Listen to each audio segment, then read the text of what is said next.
شروع اللہ کے نام سے جو نہایت مہربان اور رحم والا ہے۔ عاطف تھاٹس کے معزز دوستوں کو محبت بھرا سلام۔ امید کرتا ہوں آپ سب خیر و عافیت سے ہوں گے۔ آج کا واقعہ حضور اکرم صلی اللہ علیہ وآلہ وسلم کی زندگی سے لیا گیا ہے۔ مکہ میں پیارے رسول صلی اللہ علیہ وآلہ وسلم کو اسلام کی دعوت دیتے ہوئے 10 سال گزر چکے تھے۔ مکہ کے گلی کوچوں میں ہر طرف اسلام کے چرچے تھے۔ بہت سے مرد اور بہت سی عورتیں مسلمان ہو چکی تھیں، کچھ بچے بھی مسلمان ہو چکے تھے۔ پیارے نبی صلی اللہ علیہ وآلہ وسلم کی زبان مبارک میں یہ اثر تھا کہ جو بھی آپ کی زبان سے حق کی آواز سنتا آپ کے ساتھیوں میں شامل ہو جاتا اور آپ صلی اللہ علیہ وآلہ وسلم پر جان چھڑکنے لگتا۔ یہ حالت دیکھ کر مکہ کے کافر بہت جھنجھلاتے، رسول اللہ صلی اللہ علیہ وآلہ وسلم کو جادوگر کہتے اور لوگوں کو روکتے اور ان پر زور ڈالتے کہ ان کی باتیں نہ سنو۔ انہی دنوں یمن کے ایک مشہور شاعر طفیل مکے میں آئے۔ یہ اپنے قبیلے کے سردار تھے اور یمن کے لوگ ان کو بہت مانتے تھے۔ جب یہ مکہ پہنچے تو مکہ والوں نے ان کا بڑا شاندار استقبال کیا اور بڑی عزت سے پیش آئے، مگر مکہ والوں کو یہ فکر ہو گئی کہ اگر کہیں طفیل نے محمد صلی اللہ علیہ وآلہ وسلم کا کلام سن لیا تو یہ ضرور مسلمان ہو جائیں گے۔ وہ کلام ہے ہی ایسا کہ سننے والا بغیر اثر لیے رہ نہیں سکتا، اور پھر طفیل تو خود ایک شاعر ہیں، کلام کی اچھائی کو پرکھنے والے ہیں۔ محمد صلی اللہ علیہ وآلہ وسلم کا اونچا پر اثر کلام اور پھر ان کے سیرت و اخلاق کی کشش طفیل نے اگر ان کو دیکھا تو مسلمان ہو ہی جائیں گے، اور اگر یہ مسلمان ہو گئے تو ان کا پورا قبیلہ مسلمان ہو جائے گا۔ مکہ والوں کے لیے طفیل کا یہاں آنا ایک حادثہ بن گیا۔ طفیل نے ان کو بڑی فکر میں ڈال دیا۔ سب سمجھدار لوگ مل جل کر بیٹھے، آپس میں مشورہ کیا اور یہ طے ہو گیا کہ جیسے بھی ہو طفیل کو محمد صلی اللہ علیہ وآلہ وسلم سے ملنے نہ دیا جائے۔ کچھ لوگ طفیل کے پاس پہنچے اور بڑی رازداری اور خیر خواہی کے انداز میں طفیل سے کہا، آپ نے ضرور ذکر سنا ہوگا، ہمارے یہاں ایک صاحب ہیں جو کچھ دنوں سے اپنے آپ کو نبی کہنے لگے ہیں، بڑے زبردست جادوگر ہیں، ان کی باتوں میں بلا کا اثر ہے، ان کی باتیں سننے والا ان کے جادو سے ہرگز نہیں بچتا، جو بھی ایک بار ان کی باتیں سن لیتا ہے بس انہی کا ہو کر رہ جاتا ہے۔ مکہ کے بہت سے بھولے بالے ان کے جادو میں پھنس گئے ہیں اور اپنے باپ دادا کے دین سے پھر گئے ہیں۔ بہت سے گھرانے ہیں جہاں انہوں نے بیٹھے بٹھائے باپ بیٹوں، میاں بیویوں اور چچا بھتیجوں میں لڑائی کرا رکھی ہے، اور پھر جس پر بھی ان کا جادو چل جاتا ہے وہ ایسا ہکا بکا ہو جاتا ہے کہ پھر وہ کسی کی نہیں سنتا، بھلا کیا مجال کہ کوئی اپنی بات سے ہٹا سکے۔ آپ کو یہ سب باتیں ہم نے اس لیے سنائی ہیں کہ آپ ہوشیار رہیں۔ طفیل نے ان کی باتیں بڑی غور سے سنی اور دل میں طے کر لیا، کچھ بھی ہو اس شخص کی بات ہرگز نہ سنوں گا، کہیں میرے اوپر بھی اس کے جادو کا اثر ہو گیا تو کیا ہوگا۔ اور پھر تو طفیل کعبہ میں جب بھی جاتے کانوں میں خوب روئی ٹھوس لیتے کہ کہیں اس شخص کی آواز کانوں میں نہ پڑ جائے۔ ایک دن کعبہ میں پیارے رسول صلی اللہ علیہ وآلہ وسلم نماز میں قرآن شریف پڑھ رہے تھے۔ اتفاق کی بات طفیل بھی پہنچ گئے۔ خدا کا کرنا قرآن شریف کی آواز کان میں پڑ گئی۔ انہیں یہ آواز بہت بھلی لگی۔ پہلے تو ٹھٹکے، لیکن پھر سوچا کہ خود شاعر ہوں، اچھی بری بات کو سمجھتا ہوں، کلام کی باریکیوں اور خوبیوں سے واقف ہوں، کیا میں اتنا بھی نہیں سمجھ سکتا کہ کون سی بات میرے لیے اچھی ہے اور کون سی بری؟ سننا تو چاہیے کہ آخر یہ صاحب کس قسم کی باتیں کرتے ہیں۔ یہ سوچ کر انہوں نے اپنے کان ادھر لگا دیے۔ پیارے رسول صلی اللہ علیہ وآلہ وسلم قرآن شریف پڑھ رہے تھے اور طفیل کا دل آہستہ آہستہ پگھل رہا تھا۔ ایک ایک آیت ان کے دل پر اثر کر رہی تھی۔ رسول اللہ صلی اللہ علیہ وآلہ وسلم نے نماز ختم کی اور گھر جانے لگے۔ طفیل بھی پیچھے پیچھے ہو لیے۔ رسول اللہ صلی اللہ علیہ وآلہ وسلم جب اپنے دروازے پر پہنچے تو ایک آواز آئی، حضرت مجھے بھی اندر چلنے کی اجازت دیجیے۔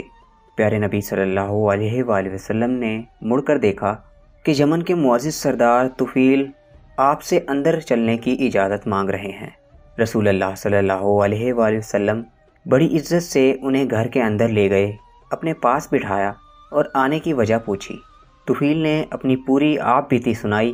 پیارے نبی صلی اللہ علیہ وآلہ وسلم نے بڑی دلچسپی سے طفیل کی آپ بیتی سنی۔ پھر طفیل نے کہا حضور مجھے اپنی کچھ باتیں سنائیے۔ رسول اللہ صلی اللہ علیہ وآلہ وسلم نے قرآن کی چند اثر بھری آیتیں پڑھ کر سنائیں۔ طفیل بڑے غور سے قرآن کی آیتیں سن رہے تھے اور انہیں ایسا معلوم ہو رہا تھا کہ دل کی سیاہی دھل رہی ہے، غفلت کے پردے ہٹ رہے ہیں اور حقیقت کا جمال ان کی آنکھوں کو روشن کر رہا ہے۔ جب پیارے رسول صلی اللہ علیہ وآلہ وسلم تلاوت فرما چکے تو طفیل نے کہنا شروع کیا، اس خدا کی قسم جس نے مجھے پیدا کیا، میں نے عرب کا ایک سے ایک اچھا کلام سنا ہے، مگر آج تک ایسا اونچا موثر اور پاکیزہ کلام کبھی نہیں سنا۔ یہ کلام تو سراسر ہدایت ہے، سراسر نور ہے، سراسر انصاف ہے، اس سے منہ موڑنا ہدایت سے منہ موڑنا ہے۔ خدا کی قسم یہ کسی انسان کا کلام نہیں ہے، یہ انسانوں کے پیدا کرنے والے خدا کا کلام ہے۔ طفیل کہے جا رہے تھے اور رسول صلی اللہ علیہ وآلہ وسلم کا دل ان کی ہدایت پر باغ باغ ہو رہا تھا۔ پھر آپ صلی اللہ علیہ وآلہ وسلم نے طفیل کو اسلام کا کلمہ پڑھایا اور ایمان کے نور سے ان کے سینے کو جگمگایا۔ یمن کا یہ معزز مہمان اب ایمان کی عزت بھی پا چکا تھا۔ مکہ میں داخلے کے وقت صرف دنیا کی عزت حاصل تھی، اب اسے دین کی عزت بھی حاصل ہو گئی۔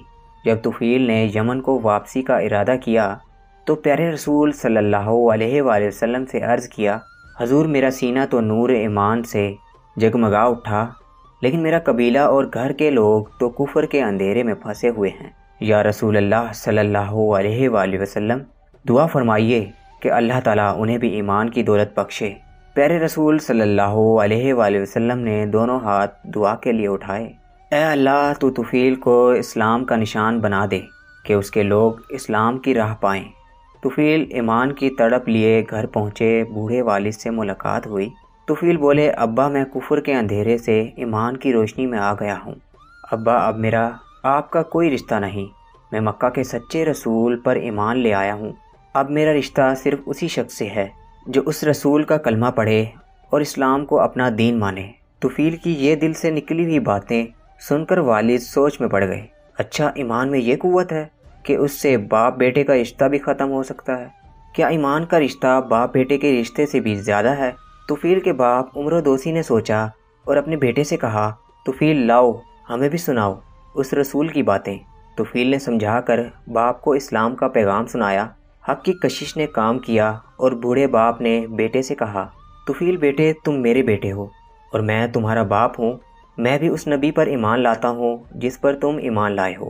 طفیل کی آنکھیں خوشی سے بہہ پڑیں اور بولے، ابا جان چلیے غسل فرما لیجئے اور اسلام کا کلمہ پڑھ کر اللہ کے پیارے بن جائیے۔ عمر و دوسی نے غسل کیا، کلمہ شہادت پڑھا اور اسلام کی دولت سے مالا مال ہو گئے۔ باپ کے بعد محبت کرنے والی بیوی سے ملاقات ہوئی۔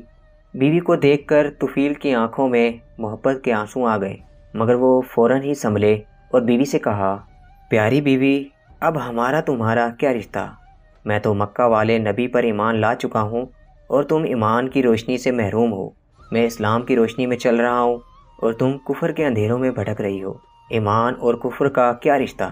میرا رشتہ تو صرف ان لوگوں سے ہے جو اس خدا کی بندگی کریں جس کا کوئی شریک نہیں، اور اس رسول پر ایمان لائیں جسے خدا نے ہماری ہدایت کے لیے بھیجا ہے۔ طفیل کی اثر بھری تقریر سن کر بیوی کے دل کے دروازے بھی کھل گئے۔ حق کی کشش نے اسے بھی کھینچ لیا اور کہنے لگی، پیارے شوہر آپ میرے ہی شوہر ہیں اور میں رہتی زندگی تک آپ کی رفاقت ہی میں رہوں گی۔ میں بھی اس خدا پر ایمان لاتی ہوں جو ساری کائنات کا خالق ہے، اور ایمان لاتی ہوں اس رسول پر جس پر آپ ایمان لائے۔ طفیل کا دل خوشی سے اچھل رہا تھا، ان کا چہرہ حق کی فتح پر چمک رہا تھا اور وہ یہ سوچ رہے تھے کہ کتنی کشش ہے ایمان میں۔ بے شک ایمان میں بہت کشش ہے۔ دوستوں امید کرتا ہوں آپ کو یہ ویڈیو پسند آئی ہوگی۔ ویڈیو پسند آئی ہے تو ویڈیو کو لائک کیجئے، شیئر کیجئے اور کومنٹ سیکشن میں اپنی رائے کا اظہار ضرور کیجئے گا۔ سانسوں نے وفا کی تو ایک نئی ویڈیو کے ساتھ پھر سے حاضر ہوں گے۔ تب تک کے لیے اللہ حافظ۔